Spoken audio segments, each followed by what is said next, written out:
Breaking tonight, with a little more than 60 days to go before America elects its next president, Republican Donald Trump has again touched off a huge fight over immigration and the 2016 campaign. Welcome to the Kelly Files special Battle at the Border. I'm Shannon Bream in for Megyn Kelly. In recent days, we've witnessed a series of headlines involving Mr. Trump and what appear to be changes in his position on how to deal with illegal immigrants. It all culminated in a whirlwind day that saw the nominee travel to Mexico City to meet with the Mexican president, followed by a major speech in the border state of Arizona, where Mr. Trump laid out his vision for immigration reform. Watch. Number one, are you ready? We will build a great wall along the southern border. Number two, we are going to end catch and release. Number three, zero tolerance for criminal aliens. Zero. Number four, block funding for sanctuary cities. Number five, cancel unconstitutional executive orders and enforce all immigration laws. Number six, we are going to suspend the issuance of visas to any place where adequate screening cannot occur. Number seven, we will ensure that other countries take their people back when we order them deported. Number eight, we will finally complete the biometric entry-exit visa tracking system. Number nine, we will turn off the jobs and benefits magnet. Number 10, we will reform legal immigration to serve the best interests of America and its workers. But will his plan actually work? And what does this border battle mean for the presidential race? We have a powerful lineup, including Chris Stirewalt and Guy Benson on the political fallout, America's toughest sheriff, Joe Arpaio, on what it means for enforcing our laws. Jose Antonio Vargas is an activist tracking this issue within the Hispanic community. Plus, Marianne Mendoza is with us. She saw her police officer's son killed by an illegal immigrant. And Howie Kurtz has an eye-opening look at how the media are covering this issue. But we begin with Trace Gallagher reporting from our West Coast newsroom. Hey, Trace. Hi, Shannon. Despite the Trump campaign recently saying that some immigration policies were, quote, to be determined, and Trump himself saying that he was open to softening his stance on immigration, Trump's 10-point plan you just saw very much appears to alleviate any mixed messages. In fact, in point one, again, Trump reinforces what he's been saying for 14 months. Watch. On day one, we will begin working on an impenetrable, physical, tall, powerful, beautiful southern border wall. So point by point, Trump made it clear there would be no presidential pivot. He laid out his plan to end catch and release, doubled down on zero tolerance for criminal aliens, and vowed to withhold federal taxes from sanctuary cities. And the more Trump reinforced his previous positions, the more some of his ardent supporters cheered. Listen. And Trump says, no, we're going to enforce the laws, reduce the population of illegal immigrants, and then we'll talk about the remaining illegal population down the road. That's an absolutely correct position. And if the entire Republican Party, including immigration sparrows, are going to rally around that position, I think it's great. But some Latino supporters say as early as this week during a conference call, Trump told faith leaders they could expect to see a more compassionate Trump. Now they feel betrayed. The executive vice president of the National Hispanic Leadership Conference says, quote, there's several of us who have gone out on a limb, if you will, to try to at least be at the table of reason with him. And that's left us confused and disappointed. And the president of the Latino Partnership for Conservative Principles said, quoting again, at this point, I don't see how I can support him, so I'm withdrawing my support. And a USA Today Suffolk poll certainly doesn't bode well for Trump going forward with minorities.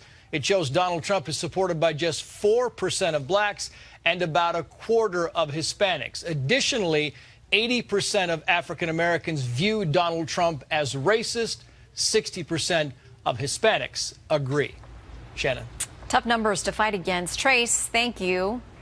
So what will it mean for the general election? Chris Direwalt, our Fox News digital politics editor, and Guy Benson, townhall.com political editor and a Fox News contributor. Gentlemen, welcome to you both. Hi, Good to see you. Ma'am. All right, Chris, I'll start with you. Those polling numbers are bad for anybody. I mean, you're up against those poll numbers and you got 60-some days left. That's a heavy lift.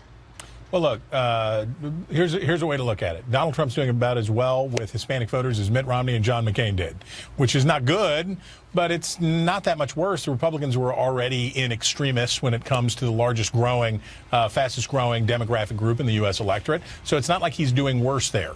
And so that's maybe not so bad. I'm sure he would have liked to be doing better with black voters. I'm sure that he has these concerns. The question for Trump and the whole point about all this immigration pivot, not pivot, all this razzmatazz is, can he find a way to get more Americans, more white Americans, really, to come to his side, because a lot of them are put off by his point of view on immigration. When we look at what support was for his previous position, which was a deportation force, mass deportations, that was a non-starter. The wall is not popular with voters overall, so he has problems even within the Republican Party. At some point, he has to be able to get beyond this issue and start talking to voters other than those in his base. Yeah, and to that point, Guy, we also have Fox News polling that shows, if he were to soften his issues on illegal immigration, 48% say that would actually make them more likely to vote for him. 15% say less likely. So it sounds like he has his people locked in that are going to be with him and want him to be hardcore. But a chance there he could pick up some other people, which he definitely needs them if he's going to pull this off. And that's what's so confusing sometimes, Shannon. When you're trying to analyze Trump's rhetoric and positions, it's unclear which Trump and issue set we're necessarily talking about. Are we talking about Wednesday night's Donald Trump and the speech that he gave, which was laced with sort of red meat, hawkish rhetoric that led to a number of resignations from his Latino advisory board? Or are we talking about Thursday morning's Donald Trump, who told Laura Ingraham there's going to be quite a bit of softening, and who has actually softened legitimately on substance insofar as he has shifted his focus from mass deportations to immigrants who have committed additional crimes, illegal immigrants, felons, for example. Right. So it's sometimes hard for us to keep track of which Trump we're talking about when it comes to the general election and the general electorate and what people are hearing. There's some discordant messaging. And Chris, it seems like of these members who have either quit or are threatening to quit this Hispanic Advisory Council or board that he had, it sounds like they may have been getting different messages, because you remember a couple weeks ago in that meeting, people came out of there and said, hey, there may be some path, they didn't want to use the amnesty word, but they said there's definitely a difference. And then when they heard that speech Wednesday night, they're like, it's not the same guy. I don't even recognize him from the meeting we had. It took him too long to get to, on what Guy just referenced, it took him too long to get to what has been the standard Republican policy on this question, really dating back to about 2007, which is enforcement first. Now, Trump has more enforcement, and he talks about it in more lavish fashion, but enforcement first, and then deal with the question of those who remain. That's been the Republican position for a long time. It shouldn't take 2 weeks to get to that position. And moreover, he should stop talking about dadgum immigration. It is not the most important issue by a long shot for most Americans. And for those Americans who are hawkish on immigration, who really care about that issue at the top of the stack, they're already voting for Donald Trump. He's already got their support. He has to get off of this issue and start talking about pocketbook issues and things that suburban voters really care about, or he's not going to be able to execute a pivot into viability. Yeah, and Guy, quickly, as we're almost out of time, this was a big selling point for him and something that differentiated him, or at least he tried to use it as something that differentiated him from the other 16 Republicans who were running. So the people who signed on to him because of this issue, for them, it may be the #1 issue. Yeah, although, as you pointed out in our Fox News polling, his supporters, Trump's base, is the group that is most likely to forgive a so-called softening. They say, a plurality, that they would be more likely to vote for him, with very few saying that they would waver in their support. So he's got his base locked down. The pivot that he's talked about, the softening that he's paid lip service to, that would be directed at other voters, and yet the tone, at least on Wednesday night, seemed like coming back for a similar play to the base that he already has from the primary. All right, Guy, Chris, great to see you both. Thank you. You bet. The battle at the border took a dramatic turn last week when news broke that Donald Trump would make an unexpected trip to Mexico to visit that country's president. While the meeting was widely regarded as stately, presidential, even dignified, it did not change the messaging from either the Clinton or Trump campaigns. You don't build a coalition by insulting our friends or acting like a loose cannon. You do it by putting in the slow, hard work of building relationships. And it certainly takes more than trying to make up for a year of insults and insinuations by dropping in on our neighbors for a few hours and then flying home again. That is not how it works. Hillary Clinton promises a radical amnesty combined with a radical reduction in immigration enforcement. The result will be millions more illegal immigrants, thousands of more violent, horrible crimes, and total chaos and lawlessness. Joining me now, David Wall, attorney and Donald Trump supporter, and Richard Fowler, nationally syndicated radio talk show host. Great to see you, gentlemen. Good to be here, Hi, Shannon. All right, Richard, he's getting credit even from people who don't like him, who said, listen, it looked presidential. He was standing there on the stage with another world leader, and he pulled it off. Indeed. Here's the thing, Shannon. It did look presidential. I won't discount that. But the speech that he gave a couple hours after was the opposite of presidential. Trace's poll at the beginning of the segment, Trace talked about the number, how deplorable his numbers are amongst Hispanics. 60% of them find him to be racist or bigoted. Now, let's put this into context and talk about this from a presidential election, per se. The last time a Republican won the White House was George W. Bush in 2004. He won 40% of Latinos. Donald Trump is nowhere near that number. He's almost 20 points down to where George W. Bush was in 2004. That makes the White House almost unwinnable, all because he continues to push forward this really, really bad immigration policy. He's learned nothing from John McCain or Mitt Romney. Self-deportation doesn't work. Building a wall doesn't work. We need a clear, clean pathway to citizenship, and he could continue what Obama's doing. Obama's called the deporter-in-chief, so deport the bad ones and find a pathway to citizenship for the good ones. All right, David. Pretty simple. David, he did put out 10 points in that speech on Wednesday. I'm guessing Richard disliked at least maybe 9 of them, but Right. He's right about the numbers. I mean, how does Trump turn that around? How does he convince people? He talked about minorities in that speech and said that they're the ones who are here legally in the U.S., they're being hurt by illegal immigration. Is that going to be enough to convince these, different groups that he needs to win over that he's their guy? Well, Shannon, we have to talk about choices. It's Mr. Trump versus 4 more years of Mr. Obama. I mean, the diplomatic meeting between Mr. Trump and Mr. Peña Nieto in Mexico sent shockwaves across America. In case you had any doubt, Donald Trump is the real deal. Donald Trump has gravitas. He accomplished what, in that short meeting, mending fences more so than has been done in the last 4 years. Now, meanwhile, Hillary Rodham Clinton was in the Hamptons hobnobbing with wealthy elitists, raising millions of dollars and promising who knows what. That is her history. But the reality is the immigration plan put forth by Mr. Trump puts America first, puts the best interests of America first, and not just white Americans, Asian Americans, black Americans, but Latino Americans as well. And Latino Americans are the ones that will go to the vote, to the polls and vote. The illegal immigrants are not going to be able to vote. Latino immigrants or Latino Americans care about their best interests, care about jobs, care about health care, care about keeping us safe from terrorism. So when you get down, and Donald Trump's going to focus on this issue more and crystallize it in the coming months, the coming weeks. Yeah, Richard's but you not. will know. Richard's you will not know buying soon it. What he plans. Richard's not buying it, but Richard, let's talk about the optics of that, because there are, these folks that are saying, all in all, it was a good day for him. The speech, the visit, all that kind of stuff. And as David points out, Hillary Clinton's been sort of missing in action. It's been more than 270 days since she's held a press conference, and she was at fundraisers where some of the people to get in, it was $250,000. Average Americans cannot relate to that. Here's the thing. I mean, we could play this game with Hillary Clinton all we want and talk about what she isn't doing or not doing, but Donald Trump's candidacy is so abysmal that you don't even have to talk about Hillary Clinton. You can just talk about all the missteps that Donald Trump has made. His 10-point immigration plan is not workable. Number one, it explodes the deficit. It's going to explode the deficit to build this wall. How is that? Because he says that we're going to save money by what we're spending on illegal immigration and be able to reroute that money to things for people who are here legally.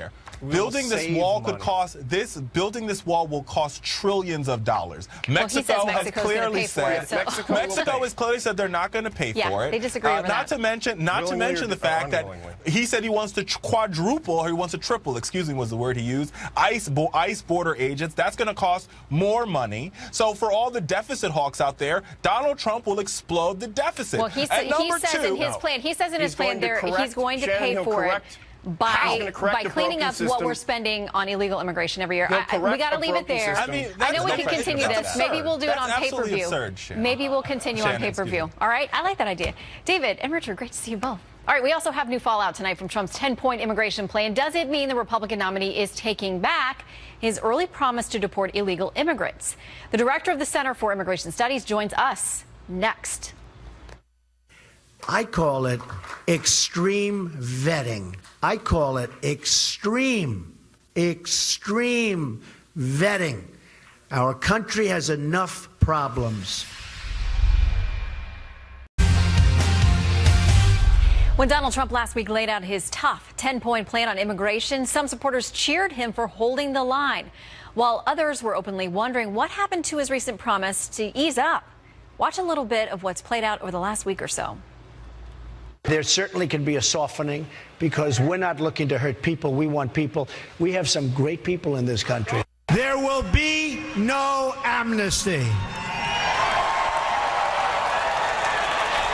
Our message to the world will be this: you cannot obtain legal status or become a citizen of the United States by illegally entering our country.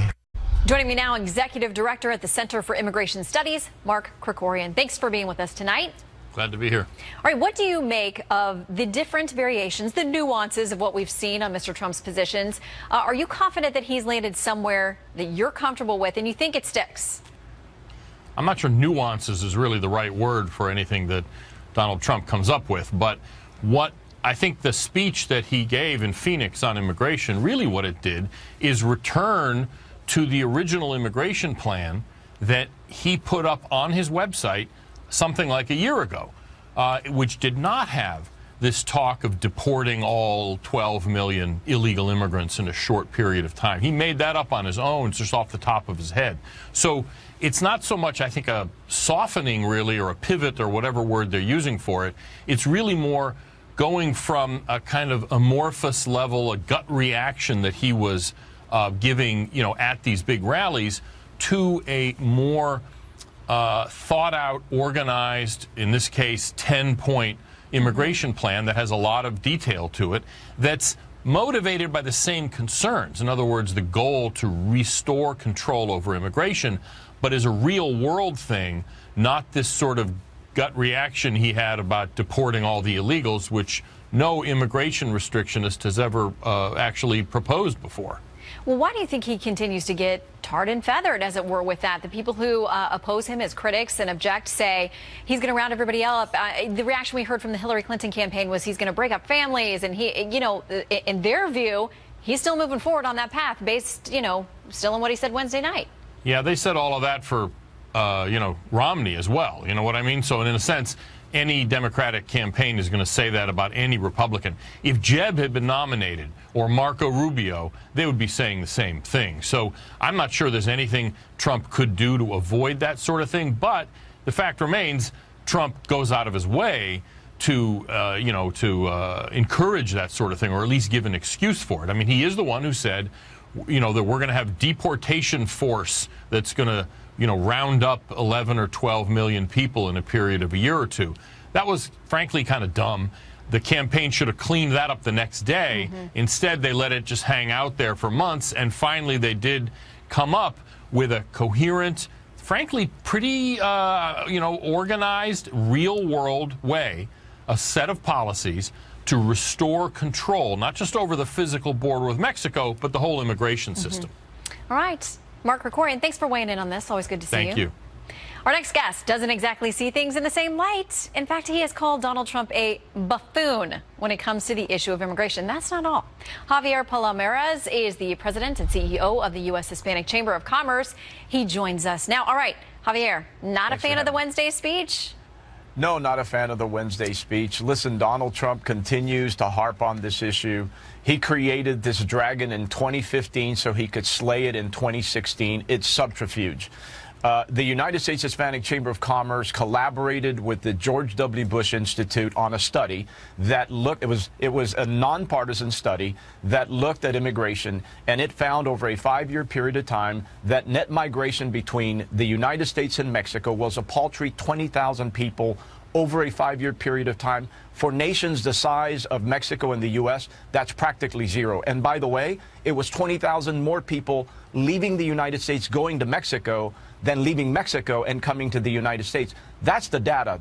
Those are the facts according to the George W. Bush Institute. Right. He didn't say anything about rounding up the millions of people. He did say a number of times, we don't know how many people are here. We don't know how many millions. He said he wants to get rid of the bad guys, which is the same thing this administration wants to do, get people out who are, serious criminal actors, that kind of thing. But, he gave us 10 points, and none of them included rounding people up, ripping kids out of their homes, throwing them back across the border.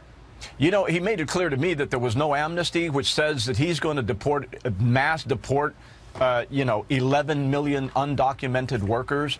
In the context of Labor Day, let's look at what this would do to the American labor force. Who's going to clean those kitchens? Who's going to pluck the chickens? Who's going to pick that crop? Who's going to package that meat? Who's going to clean? Can Americans not do that work?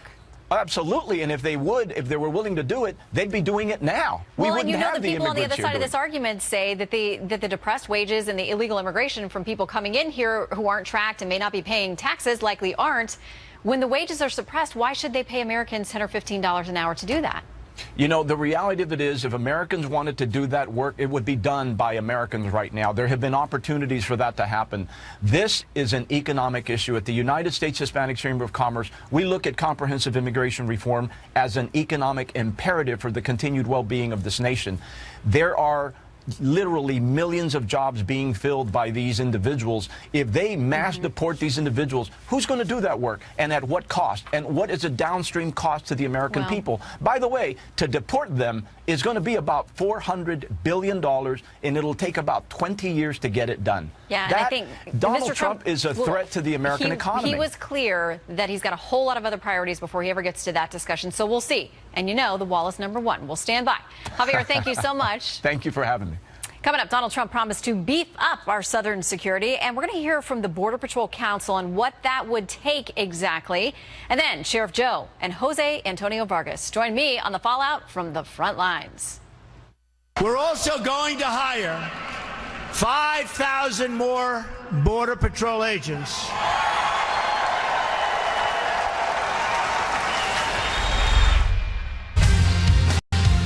We're also going to hire 5,000 more Border Patrol agents.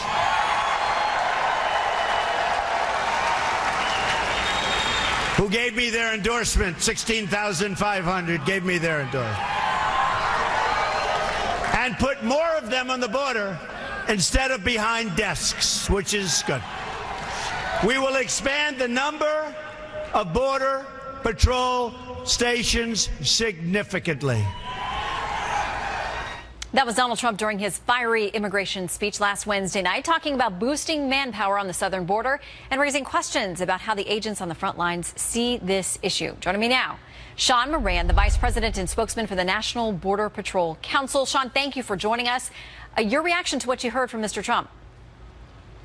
Well, I'm very encouraged. Finally, we have a presidential candidate that's actually talking about border security and not just reforming the immigration system and giving amnesty within the first 100 days. So he talked last night about hiring a lot more Border Patrol agents. Would that help you? Do policies need to change? What would be a real world difference for you and the men and women on the front lines?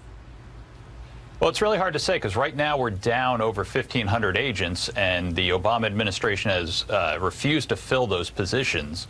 So obviously we need the manpower, but what I think we need most is a good policy that allows us to go out and do our jobs. I don't know what the number of Border Patrol agents it's going to take to secure the border because we've never been allowed to do the job. I think the last Border Patrol agents that were actually allowed to secure the border have been retired for about 2 decades.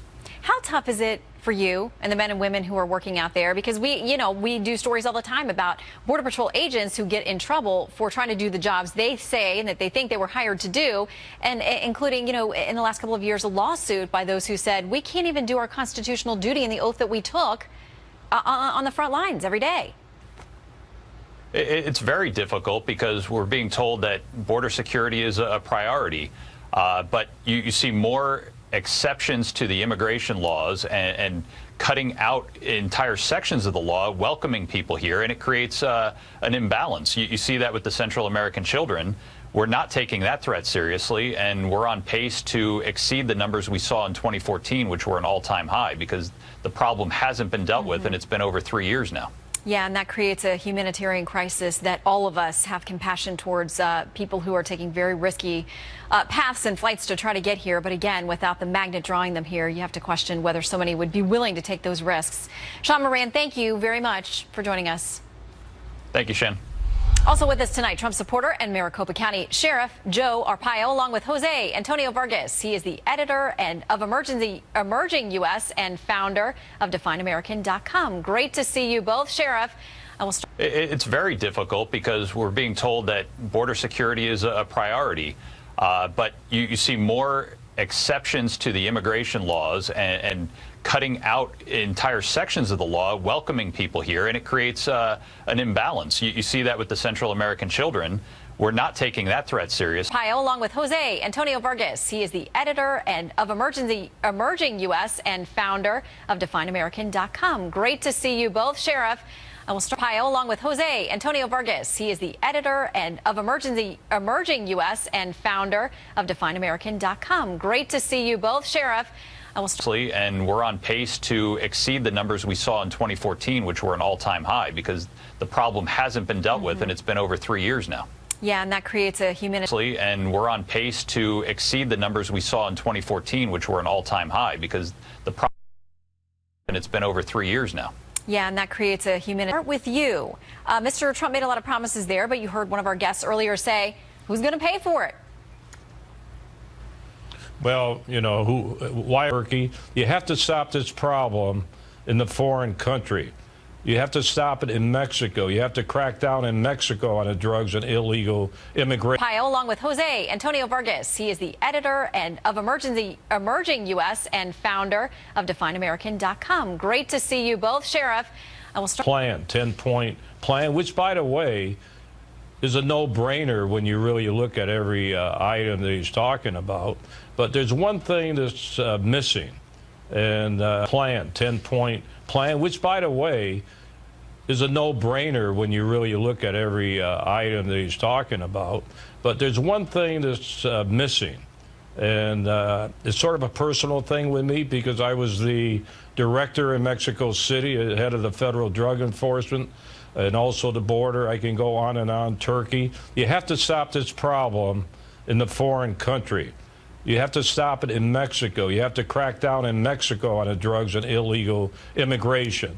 Now, we talk about the Border Patrol. I would love to see the Border Patrol go across that border bilaterally, work with the Mexican authorities like I did with the Mexican Army, and stop this problem, stop the drug traffic coming across the border. Nobody talks about cracking down in Mexico, including Hillary and Obama. How many times have they ever been to Mexico to talk to the president to crack down on it? No, they don't want to insult that country. So we have to do it over there.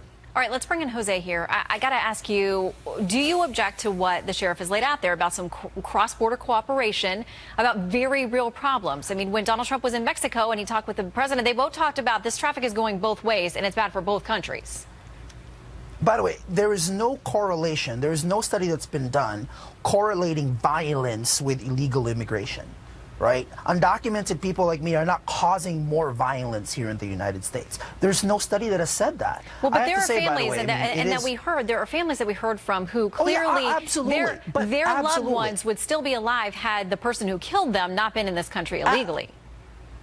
Absolutely, and my compassion and my empathy and my sadness for that, right? Criminals should be deported, absolutely. But the vast majority of the millions of undocumented people in this country are not killing anybody. We're not murderers. We're not rapists. We're not here to do that. And you talked about magnet, by the way. Here's one magnet.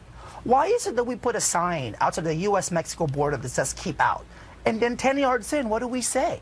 Help wanted, right? Like, we are a country addicted to cheap labor. Employers in this country exploit and take advantage of undocumented workers. Would you agree then that one of the things that would work would be something like E-Verify and requiring it across the board, where if you're going to hire someone, you have to be accountable for their status? Employers to me are the biggest magnet for undocumented workers in this country. And the fact that we as a country are addicted to cheap labor. Well, by the way, as an undocumented worker, I went through E-Verify and it didn't work. Okay, right? So as an undocumented person in this country, there should be a process for us to know who's here illegally. Right. Absolutely. That would benefit everyone, I think. I came forward and said I am here illegally. We need a process. We need to figure this out. Final quick word here to the sheriff.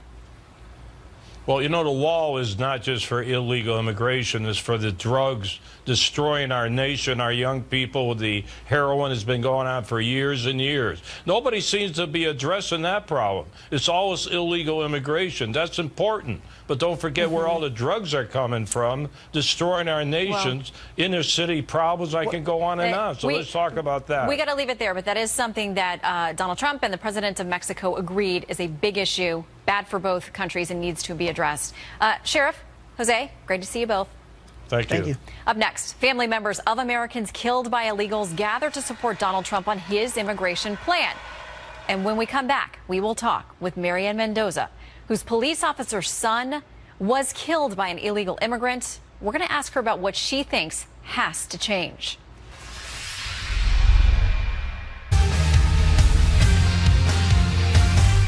Throughout the 2016 election, the issue of immigration reform has provided a platform for emotional stories of American lives lost at the hands of illegal immigrants.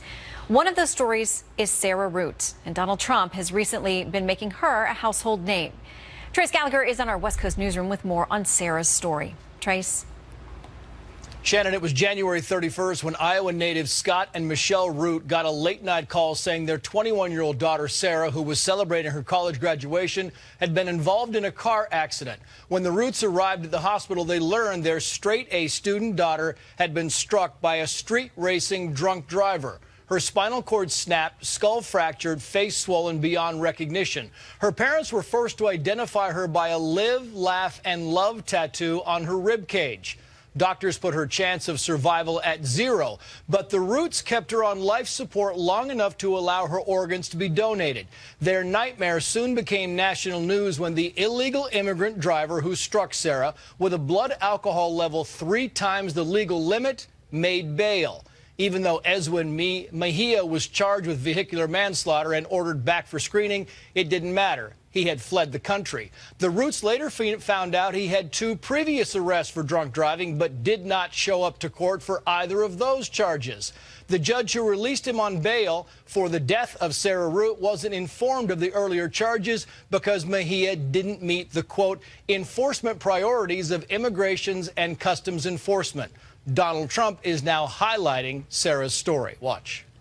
The man who killed her arrived at the border, entered federal custody, and then was released into the U.S., think of it, into the U.S. community under the policies of the White House, Barack Obama and Hillary Clinton.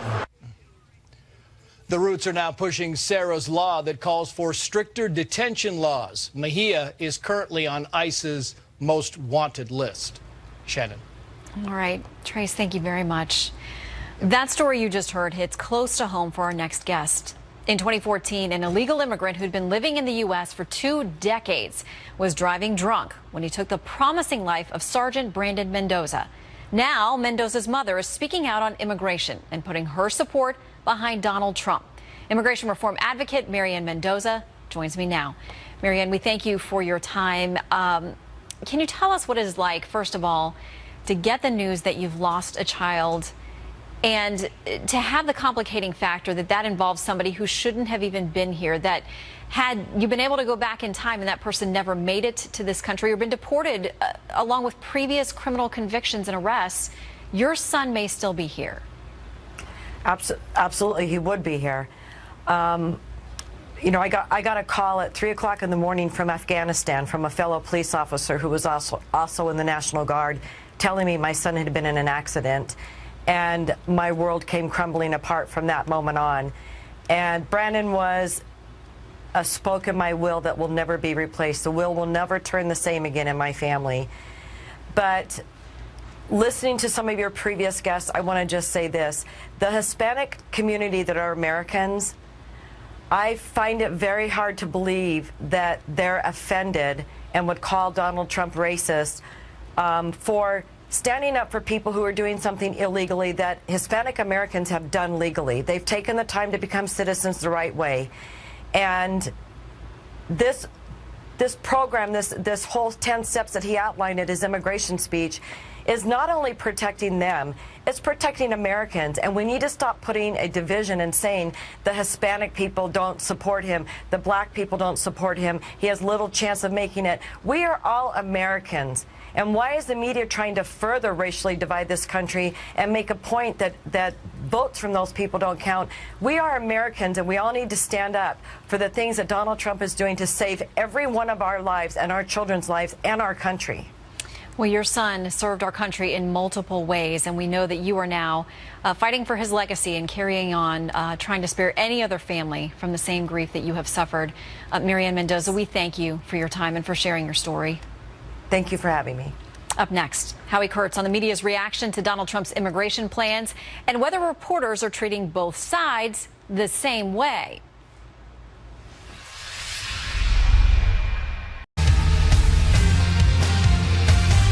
For days, we have seen a frantic series of media stories with reporters chasing what they saw as a major shift in position from the Republican presidential nominee. As at first, well, it seemed like Donald Trump was indeed softening his stand on illegal immigration. But when we got to the big Wednesday night speech, he painted a dire picture of what could happen if the U.S. does not secure its borders. Howie Kurtz is host of Media Buzz on Fox News and joins us. Hi, Howie. Hi, Shannon. Well, in the run-up to Donald Trump's Mexican visit and that speech on immigration, there was an avalanche of media analysis on whether he was guilty of that dreaded journalistic term, a flip-flop. The Trump campaign calls that coverage unfair. It sure seemed that Trump was backing away from the stance he took during the primaries, that all 11 million illegal immigrants in this country would be deported and would have to be vetted before they could return. At one point, during a town hall with Sean Hannity, Trump asked the crowd's opinion, and that period brought sharp criticism from the pundits. Number one, we'll say throw out. Number two, we work with them. Ready? Number one. Number two. I mean, one of the biggest policy shifts or flip-flops or whatever you want to call it between the primary and the general election that we've ever seen. That undermines everything he's ever said, and you have to question, did he ever mean it? I think the answer is probably no. Trump's running mate complained that the press kept harping on the subject of mass deportations. I know the media wants to focus on that one issue. Donald Trump will articulate a policy about how we deal with that population. I don't understand why it's the fault of the media for focusing on an issue. You're crediting Donald Trump for bringing to the fore. But Trump said in Arizona that he wouldn't move against most of the 11 million illegal immigrants, those who haven't committed crimes, until the rest of his plan has been carried out, which he acknowledged would take several years. So, was the press biased in saying Trump had flip-flopped? Not really. He significantly changed his position on a key part of his signature issue. Now, the media, even some of Trump's fiercest critics, were far more positive about Trump's surprise visit with Mexico's president, providing a visual of him on the world stage. But many journalists slammed the red meat speech as too harsh, with Politico calling Trump's entire day a farce. it's worth recalling that the press is not always consistent in applying the flip-flop label. Hillary Clinton opposed same-sex marriage in her first presidential campaign, then changed her view after President Obama did just 3 years ago. But that was widely described as an evolution. Shannon. An excellent point, Howie. All right, so let's talk about this issue now of immigration and sort of the mindset. Do you feel that there is, you can't paint everyone with the same brush, but do you feel that there's sort of a default position that many in the media have about the issue of immigration reform, and that it impacts the way that they view and report these issues and events? I have observed that, and it's been going on for several years. It goes back to when George W. Bush was pushing immigration reform, when Marco Rubio and the Gang of Eight were pushing immigration reform during the first Obama term. The press generally defaults, at least in the underlying tone, toward thinking that's a good idea. Therefore, Shannon, a lot of journalists were horrified when Donald Trump, during the primaries, had success in selling the message of, temporary ban on Muslim immigrants and all that. So now it's kind of payback time because journalists feel, well, he finally had to back off that, even though he hasn't quite described it as a change in policy. That's what it is, and that's why you keep hearing that term, flip-flop, flip-flop. All right, Howard Kurtz in Washington. Great to see you. Good to see you, Shannon. And we will be right back. It is a tough topic, but it is one worthy of conversation, no matter how difficult it may be. So we want to hear what you think. Go to Facebook.com/The Kelly File. Tell us what you think about the show. Thanks for watching. I'm Shannon Bream in for Megyn Kelly. This is The Kelly File.